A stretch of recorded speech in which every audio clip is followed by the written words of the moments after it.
Ωραία. Στο πρώτο αυτό μέρος, θέλω να συζητήσουμε λίγο τα νευροπεπτίδια. Έτσι, έχουμε ακούσει τον όρο νευροπεπτίδια. Σαν όρο, ναι. Σαν όρο, ναι. Ωραία. Πάμε να ορίσουμε, λοιπόν, έτσι. Δύο συνθετικά. Πρώτο συνθετικό νεύρο. Προφανώς, έτσι, εξορισμού, παραγωγή και έγκριση από νευρικό ιστό και δράση στο νευρικό σύστημα, αλλά και στην περιφέρεια. Έτσι, τι εννοούμε με τον όρο πεπτίδια τώρα, το δεύτερο συνθετικό. Τα πεπτίδια είναι σχετικά μικρά πρωτεϊνικά μόρια. Έτσι, με ένα αριθμό αμινοξέων, μια αλληλουχία αμινοξέων, από 3 έως 100 και λίγο παραπάνω, έτσι, αμινοξέα. Αυτά είναι τα πεπτίδια, μια μικρές πρωτεΐνες στην ουσία.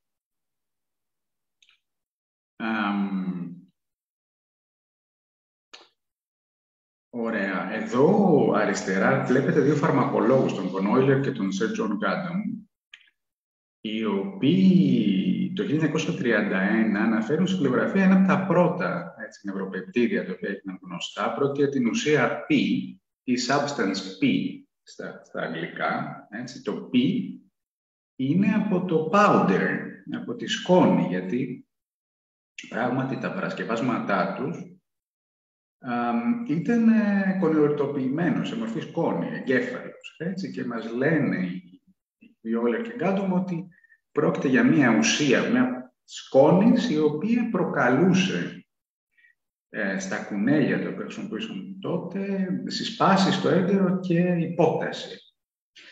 Χρειάζονται βέβαια 40 χρόνια από τότε, το 1971, με την Susan Lehman, η οποία είναι ζωή, είναι πάνω από 90, είναι 91 ετών, αν θυμάμαι καλά, η οποία έρχεται να απομονώσει, έτσι, και να μας δώσει την αλληλουχία των 11 αμινοξέων που βλέπετε εδώ, από τα οποία αποτελείται η ουσία Π. Περισσότερα για την ουσία Π στα μαθήματα της κεφαλαργίας. Πλέον γνωρίζουμε ότι πρόκειται για ένα νευροπεπτίδιο το οποίο έχει σημαντικό ρόλο στη μεταφορά ερεθισμάτων άλκους, πόνου. Έτσι. Τώρα, φτάνουμε στο σήμερα, λοιπόν, όπου πλέον είναι γνωστά πάνω από 100 νευροπεπτίδια, έτσι, στα θηλαστικά. Και εδώ βλέπετε το εξώφυλλο ενός περιοδικού, ενός έγκριτου επιστημονικού περιοδικού, το οποίο ονομάζεται Neuropeptides. Έτσι, είναι ένα περιοδικό το οποίο εστιάζει, είναι αφιερωμένο στη μελέτη, στη δημοσίευση ερευνών πάνω στα νευροπεπτίδια. Ερώτηση τώρα για εσάς, έτσι, σε ποια από τα προηγούμενα μαθήματα υπάρχουν αναφορές σε νευροπεπτίδια, έτσι, ποια είναι μια πλούσια πηγή νευροπεπτιδίων που είδαμε και ποιες λειτουργίες ρυθμίζουν, θυμόμαστε, που είδαμε νευροπεπτίδια μέχρι τώρα. Υποθάλαμος. Ακριβώς, ωραία. Είδαμε στους υποθαλαμο-υποφυσιακούς άξονες νευροπεπτίδια. Έτσι. Θυμίστε με, εδώ είναι δύο μεγαλοκυταρικοί πληθυσμοί του υποθαλάμου σε ποιους πυρήνες και τι νευρώνουν, στέλνοντας βαζοπρεσίνη και οιτοκίνη. Υπεροπτικός και πυρήνας και... δεν θυμάμαι τον άλλο. Γύρω από τις κοιλίες τι υπάρχει? Αγγελιακός λόγια. Μόνο. Επομένως, ο πίστιας υπόφυσης, έτσι, η νευροϋπόφυση, την οποία υπόφυση στο μυαλό μας ως νευροϋπόφυση. Για τη ρύθμιση, όπως είπαμε, του ισοζυγίου του ύδατος, από την βαζοπρεσίνη, έγκριση γάλακτος, από την κοιτοκίνη, έτσι, με δράση στην περιφέρεια. Επίσης, νευροπεπτίδια όπως η GnRH και η CRH, έτσι, γλυκά νευροπεπτίδια των ορμονών δηλαδή, τα οποία θα δράσουν αυτή τη φορά στην πρόσθετη υπόφυση. Έτσι, συζητήσατε τα σημεία αυτά με την κυρία Τζανέλα στα μαθήματα της υπόφυσης. Έτσι. Με περισσότερη λεπτομέρεια θα ακούσετε σήμερα για το ρόλο του CRH στον άξονα του στρες. Έτσι. Εδώ επίσης είδαμε το σημαντικό ρόλο νευροπεπτιδίων για τη ρύθμιση της όρεξης. Θυμόμαστε ποιος πυρήνας, αυτός υποθαλαμικός είναι. Ο εσωκυλιακός. Δεν άκουσα καλά. Ο εσωκυλιακός. Όχι, είναι ο χωανικός ή το ξοειδής, ο arcuate. Έτσι, κοντά στο μέσο έπαιρμα εδώ. Επίσης εδώ, για τη ρύθμιση βρικάδιων, όπως πολύ σωστά απαντήσατε οι περισσότεροι στις εξετάσεις σας, υπεύθυνος είναι ποιος πυρήνας? Υπερχιασματικός. Εδώ λοιπόν ο υπερχιασματικός, όπως είχαμε δει, υποδιαιρείται σε αυτές τις δύο περιοχές, το κέντρο και το κέλυφος, βάσει έκφρασης αυτών των δύο νευροπεπτιδίων, του VIP, Vasoactive Intestinal Peptide, το αγκιοκινητικό πεπτίδιο του εντέρου, και την βαζοπρεσίνη. Έτσι, και τέλος να δούμε εδώ,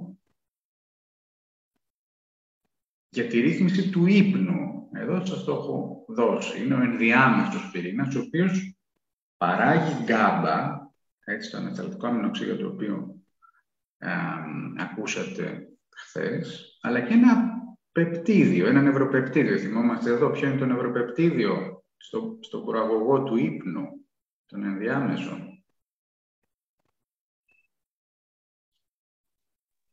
Είναι ανασταλτικός πυρήνας, αυτό παράγει. Ας το πάρει το ποτάμι, είναι πρόκειται για τη γαλανίνη. Ωραία. Τώρα, πλέον γνωρίζουμε, έχουμε αρκετά δεδομένα για τη βιολογική δράση των νευροπεπτιδίων σε διάφορα επίπεδα, όπως το μοριακό επίπεδο. Εδώ πέρα ξέρουμε ότι, για παράδειγμα, τα νευροπεπτίδια έχουν την ιδιότητα να ρυθμίζουν την έκφραση των γονιδίων, να λειτουργούν ως νευροδιαβιβαστές ή νευροτροποποιητές, έτσι όπως πολλοί θέλουν να αναφέρουν, και εμπλέκονται στην νευρογένεση, έτσι,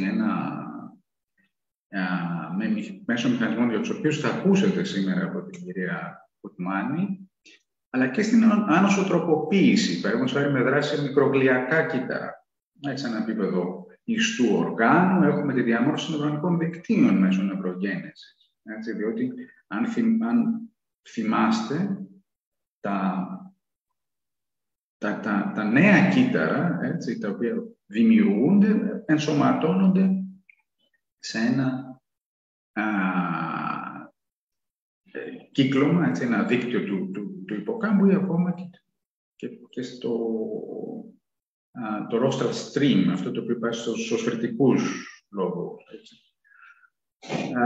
Ρύθμιση έκρησης ορμονών, όπως πολύ καλά ξέρετε, καταστολή της φλεγμονής, για παράδειγμα, με δράση μικρογλιακά και σε ένα επίπεδο οργανισμού, στη φυσιολογία και στη συμπεριφορά, στην οποία θα ήθελα θα εστιάσουμε στην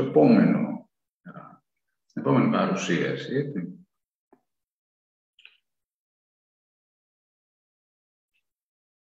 Λίγα λόγια για την εξέλιξη των νευροπεπτιδικών συστημάτων, δηλαδή των νευροπεπτιδίων και των υποδοχέων τους. Έτσι, αυτά ήταν νευροπεπτιδικά συστήματα. Πρόκειται για συστήματα με πρώιμη εξελικτική προέλευση, έτσι, για την κυταρική επικοινωνία. Δημιουργήθηκαν για να διευκολύνουν την κυταρική επικοινωνία σε οργανισμούς με απλό νευρικό σύστημα, οι οποίοι έχουν εμφανίζονται πριν από 700 εκατομμύρια χρόνια, με σύγχρονους εκπροσώπους, την ανεμόνα, το κοράλι και την ύδρα. Τώρα, στο θέμα της εξέλιξης, πώς εξελίσσονται αυτά τα νευροπεπτιδικά συστήματα, υπάρχει η εξής θεωρία, ότι συνεξελίσσονται, δηλαδή υποδοχέας και πεπτίδια εξελίσσονται παράλληλα και προκύπτουν, έτσι, από διπλασιασμούς γονιδίων και μεταλλάξεις. Εδώ, όπως βλέπουμε εδώ σχηματικά, έχουμε ένα κοινό τμήμα, μια κοινή προγονική μορφή, μάλλον αρχικά, έτσι, η οποία θα διπλασιάζεται ενός γονιδίου, το οποίο διπλασιάζεται λευκό χρώμα εδώ είναι τα τμήματα τα οποία διατηρούνται κατά τη διάρκεια της εξέλιξης και με διαφορετικά χρώματα τα τμήματα τα οποία διαφοροποιούνται, έτσι, για να μας δώσουν διαφορετικά είδη υποδοχέων, για παράδειγμα, ή πεπτιδίων μέσα στην εξέλιξη. Βασική δράση εδώ είναι ένα ερώτημα το οποίο συνεχίζει να μας απασχολεί, έτσι, δεκαετίες μετά την ανακάλυψη των ευρωπεπτιδίων, αν πρόκειται για παρακρημικούς παράγοντες, ποια είναι η βασική δράση, πρόκειται για νευροτροποποιητές ή νευροδιαβιβαστές. Ωραία.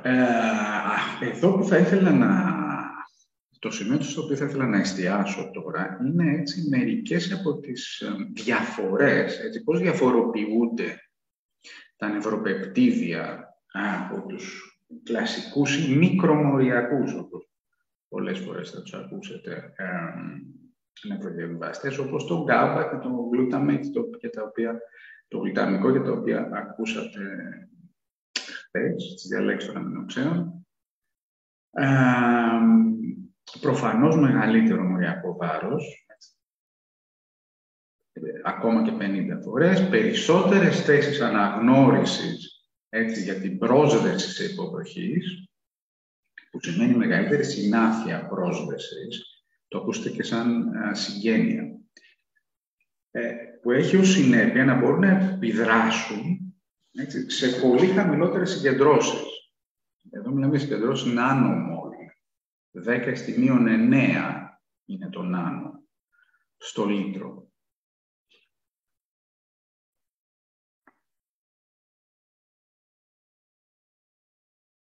Τώρα, τρεις άλλες, έτσι, διαφορές σε σύγκριση, έτσι, με τους κλασικούς νευροδιαβιβαστές, όπως τα αμινοξέα, η σερωτονίνη, οι μονοαμίνες και το καθεξής.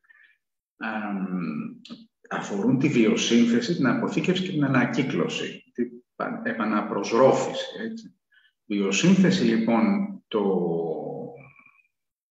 των νευροπεπτιδίων προκύπτει συνήθως, έτσι, από, κατά κανόνα, μάλλον μεγαλύτερα μόρια, από πρόδρομες μορφές, άνω των 90 αμινοξέων, τα οποία συχνά δεν έχουν βιολογική δράση, δεν είναι ενεργά. Ενώ η ενεργή πεπτιδική μορφή, έτσι, το τελικό νευροπεπτίδιο, προκύπτει από ενζηματική επεξεργασία των πρόδρομων μορίων. Σε ό,τι αφορά την αποθήκευση, τα νευροπεπτίδια, έτσι, έχουμε υπόψη μας ότι αποθηκεύονται σε μεγάλα κιστίδια πυκνού πυρήνα, έτσι, με μια διάμετρο 75-100 νανόμετρα, όπως βλέπετε εδώ. Σε αντίθεση με τους κλασικούς νευροδιαβιβαστές, οι οποίοι αποθηκεύονται σε μικρότερα κιστίδια, όπως θα δούμε και σε λίγο. Στο θέμα της ανακύκλωσής τους, εδώ έχουμε επίσης υπόψη μας ότι χρειάζεται de novo, εκ νέου σύνθεση ενός νευροπεπτιδίου για να δράσει. Δεν έχουμε μηχανισμούς ανακύκλωσης νευροπεπτιδίων ή πρόδρομων μορίων. Πάμε να δούμε λίγο σχηματικά αυτά τα οποία συζητήσαμε. Εδώ έχουμε τον κλασικό νευρώνα μας, αυτοί είναι οι δενδρίτες του.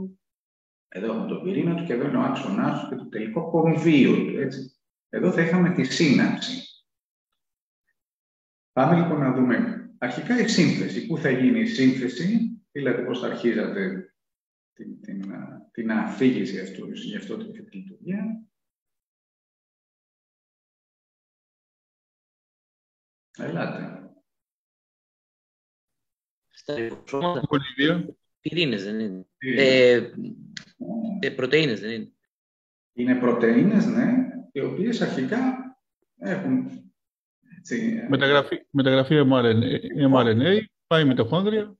Ακριβώς. Εδώ βλέπετε το εξής, ότι το προπεπτίδιο, έτσι, το πρόδρομο μόριο, αφού γίνει όλη αυτή η διαδικασία της μεταγραφής, όπως είπατε, και της μετάφρασης, θα αποθηκευθεί σε αυτά τα large dense core vesicles, σε αυτά τα μεγάλα κιστίδια, έτσι, μαζί με ένζημα τα οποία επεξεργάζονται τα προπεπτίδια μας. Έτσι, τα οποία θα μας δώσουν τελικά την τελική μορφή, την ενεργή μορφή των νευροπεπτιδίων. Και εδώ παρατηρήστε το εξής, ότι τα νευροπεπτίδια έχουν την τάση πολλές φορές να απελευθερώνονται και από το σώμα, έτσι, του κυτάρου, αλλά και από τους δενδρίτες. Είναι χαρακτηριστικό των μεγαλοκυταρικών πληθυσμών του υποθαλάμου αυτό, που παράγουν βαζοπρεσίνη, η δενδριτική απελευθέρωση και τοπική δράση. Έτσι. Τώρα, ένας άλλος τρόπος απελευθέρωσης αφορά την απελευθέρωση κοντά στις συνάψεις ή ακόμα και κατά μήκος του άξονα. Έτσι, έχουμε εξωκυτάρωση, δηλαδή των μεγάλων κυστιδίων μας, εδώ και εδώ.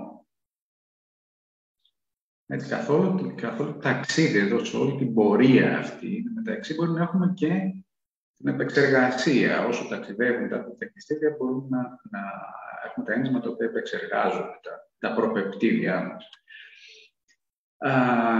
Εδώ έχουμε μια πολύ ωραία εικόνα ηλεκτρονικής μικροσκοπίας, έτσι, η οποία μας δείχνει τα εξής. Τι παρατηρούμε εδώ. Εδώ έχουμε τις συνάψεις. Η ηλεκτρονική μικροσκοπία την έχουμε ακούσει, έτσι. Μας επιτρέπει να βλέπουμε τα πράγματα σε υποκυταρικό επίπεδο. Οργανίδια, κυστίδια και το καθεξής.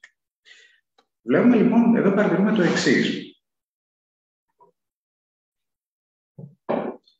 Κοντά στη σύναψη, έτσι, εδώ στο ξεγύτητα με τη σύναψη, έχουμε αυτά τα μικρά κυστίδια, τα οποία θα αποθήκευαν τους κλασικούς νευροδιαβαστές μας, τα αμινοξέα μας. Ενώ στην περιφέρεια εδώ βλέπουμε τα μεγάλα κυστίδια. Εδώ μάλιστα αυτά τα κυστίδια έχουμε έναν τρόπο να προσδιορίζουμε ότι αποθηκεύουν δύο νευροπεπτίδια, έτσι, με μια ανοσοχρώση χρυσού.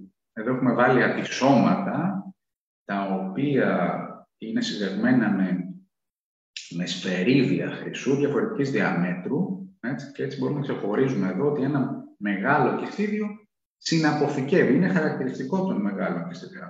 Για πολλά, έτσι. Εδώ δύο, συγκεκριμένη περίπτωση, περισσότερα από ένα σίγουρα, πολλές φορές, νευροπεπτίδια. Να προχωρήσω.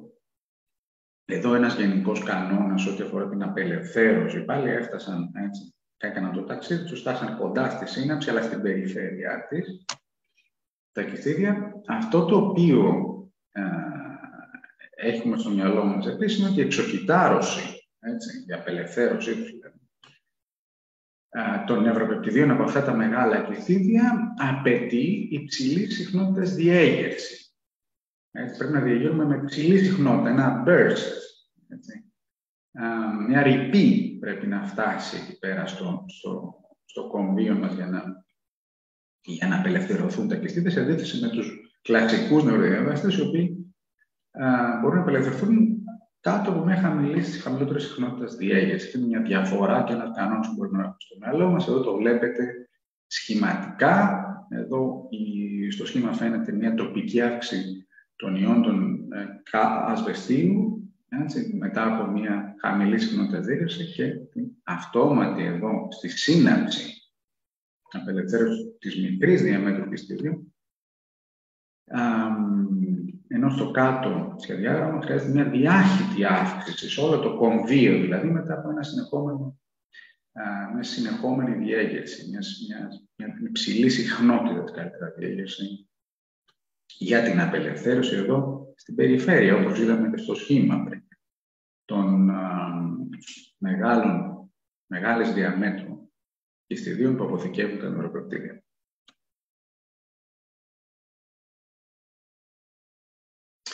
Πάλι εδώ σχηματικά, έτσι, να δούμε, εδώ αντιδιαστέλλεται στην ουσία σε αυτό το σχήμα, έτσι αριστερά, η γρήγορη νευροδιαβίβαση των αμινοξέων, που είδατε και χθες, GABA, glutamate, με την αργή, έτσι, συγκριτικά, νευροπεπτιδική διαβίβαση. Εδώ μιλάμε για κλίμακες, έτσι, για να έχουμε στο μυαλό μας, millisecond για τα αμινοξέα και εκατοντάδες του millisecond για τα νευροπεπτίδια. Έτσι, και εδώ πάλι τα μικρής διαμέτρου κυστίδια μας, πολύ κοντά στη σύναψη, θα ελευθερώσουν τα αμινοξέα, τα οποία μπορούν να δράσουν άμεσα σε ενδοτροπικούς, όπως είδατε και χθες, υποδοχής, έτσι, για να επηρεάσουν άμεσα το δυναμικό της μεμβράνης. Έτσι, αυτά τα κανάλια ιόντων εκεί. Εδώ, σε αντίθεση, η υποδοχή νευροπεπτιδίων είναι κυρίως, έτσι, αυτό το οποίο έχουμε στο μυαλό μας, εκτός σύναψης, έξω συναπτική δηλαδή, ή προσυναπτική. Αυτός είναι ο προσυναπτικός νευρώνας, αυτός είναι ο μετασυναπτικός νευρώνας. Έτσι. Και εδώ ένα άλλο χαρακτηριστικό, το οποίο θα βλέπετε και στο σχήμα δεξιά, ένα άλλο ιδιαίτερο γνώρισμα των νευροπεπτιδίων, είναι ότι έχουν την τάση να διατηρούνται, μάλλον αντέχουν εξωκυτάρια, καλά, δεν διασπώνται πολύ εύκολα, και έχουν την τάση να σηματοδοτούν σε κάποια απόσταση από εκεί που απελευθερώνονται, όπως βλέπετε εδώ, στην περιφέρεια της σύναψης. Έτσι, δηλαδή, να δρουν σε μικρόμετρα, μακριά από το σημείο απελευθέρωσης. Και αυτό το φαινόμενο είναι και, μάλλον, η διαδικασία αυτή της απελευθέρωσης και της δράσης, έτσι, σε μια απόσταση, ονομάζεται volume transmission, που βλέπετε εδώ, έτσι. Μεταβίβαση όγκου ή διάχυτη ή μαζική μεταβίβαση. Εδώ βλέπετε την απελευθέρωση και τη δράση σε προσυναπτικούς. Έτσι, θα ήταν αυτή εδώ η υποδοχή.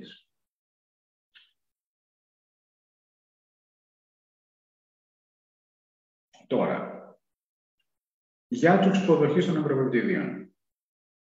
Τι θυμόμαστε? Εδώ είναι μια μεγάλη οικογένεια, οι οποίοι είναι συζευμένοι με πρωτεΐνη G, κατά κανόνα. Ακούσατε για τις πρωτεΐνες G χθες.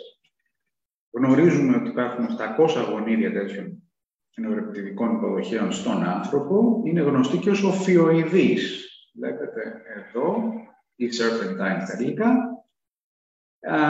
Και ακούσατε και χθες ότι μπορείτε να τους ακούσετε ως μεταβοτροπικούς επίσης. Έτσι, έχουν αυτή τη χαρακτηριστική αρχιτεκτονική με τα 7 διαμεμβρανικά τμήματα, 1, 2, 3, 4, 5, 6, 7.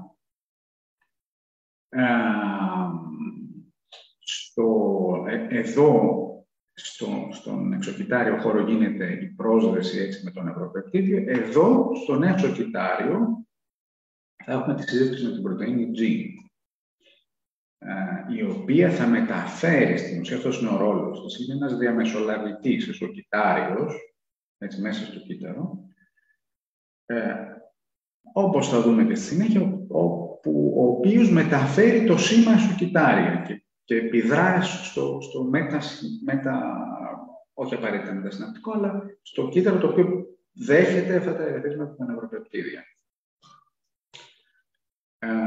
Υπάρχει μια εξαίρεση, έτσι, ως συνήθως και στους κανόνες που έχουν εξαιρέσεις, ενός πεπτιδίου, το οποίο επιδρά άμεσα, έτσι, δεν επιδρά με αυτόν τον έμεσο τρόπο μέσω των συζευμένων πρωτεϊνών G, αλλά επιδρά άμεσα με εκπόλυση μεμβράνης μετά από ενεργοποίηση διάβλου νατρίου.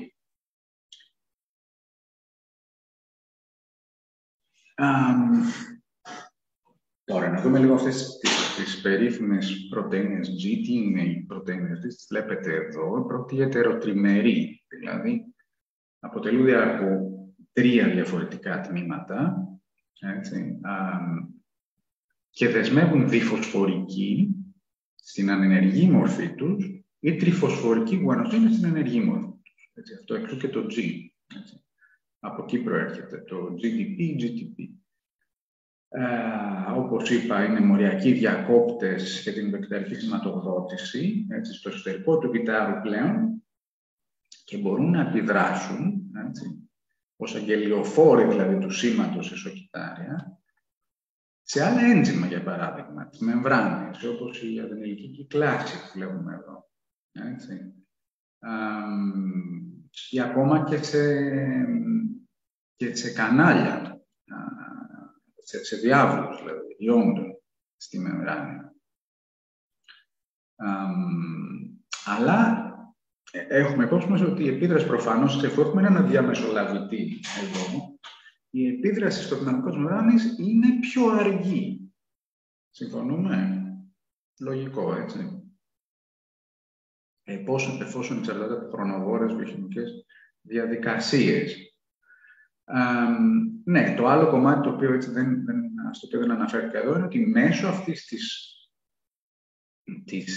ρύθμισης συγκεκριμένων ενζήμων μπορούμε έμεσα να επηρεάσουμε και την γονιδιακή έκφραση, η οποία εξαρτάται από τη δράση των ενζήμων, έτσι. Ωραία. Τώρα θα κλείσω με αυτό το μικρό σχηματάκι, αυτό το εισαγωγικό σημείωμα. Είμαστε καλά σε χρόνο. Να δούμε λίγο το θέμα των υποδοχέων, έτσι. Αφού γίνει λοιπόν η πρόσδεση εδώ, μιλάμε για τον υποδοχέα NK1, ο οποίος είναι ο υποδοχέας της ουσίας π, της σκόνης μας, έτσι εδώ, ο οποίος θα έχει την εξής. Εδώ βλέπουμε τους ρυθμιστικούς μηχανισμούς. Εδώ θέλω να καταλήξω. Έτσι. Εδώ έχουμε την πρόσδεση. Έχουμε, όπως είδαμε και πριν στο προηγούμενο slide, μια πρώτη φάση σηματοδότησης σε εσωκυτάρια από τις πρωτεΐνες G, έτσι. Και με το πέρας του χρόνου, τι θα γίνει, τι θα συμβεί. Θα έχουμε ενσωμάτωση, μπαίνει μέσα στο κύτταρο τόσο το πεπτίδιο, το οποίο έχει δεσμευτεί, και ο υποδοχέας, έτσι, και θα μπει πού? Σε ενδοσώματα. Θα μπει σε ενδοσώματα, τα οποία είναι, όπως βλέπετε εδώ, οργανίδια που εξυπηρετούν την ταξινόμηση πρωτεΐνων και τη μεταφορά τους, έτσι, παραδείγματος χάρη, την ανακύκλωσή τους.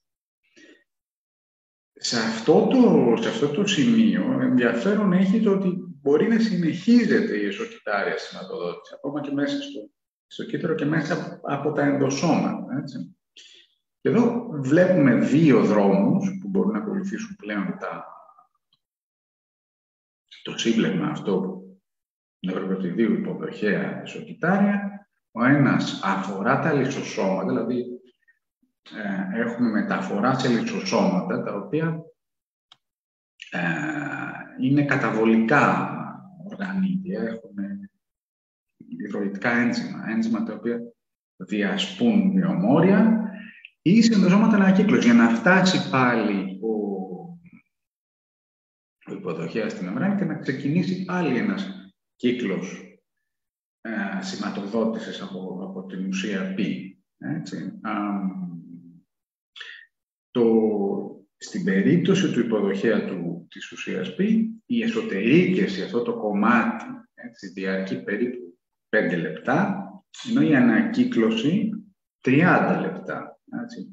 Όταν έχουμε μία παρατεταμένη δέσμευση, δηλαδή έχουμε εσωτερήκευση πολλών υποδοχέων, έτσι, όπως καταλαβαίνετε, αυτός και είναι και ένας μηχανισμός μειορύθμισης του συστήματος. Έτσι, γιατί δεν έχουμε, εφόσον διαρκεί κάποιο αρκετά μεγάλο χρονικό διάστημα, αυτή η διαδικασία, μπορεί να βρεθούμε στη μειορυθμισμένη κατάσταση, όπου δεν έχουμε αρκετούς υποδοχείς στη μεμβράνη για να σηματοδοτήσουμε. Έτσι. Αυτά στο πρώτο εισαγωγικό κομμάτι. Αυτό ήταν μια προσπάθεια. Δεν λειτουργεί πολύ καλά στα ελληνικά. Ωραία. Να κάνω ένα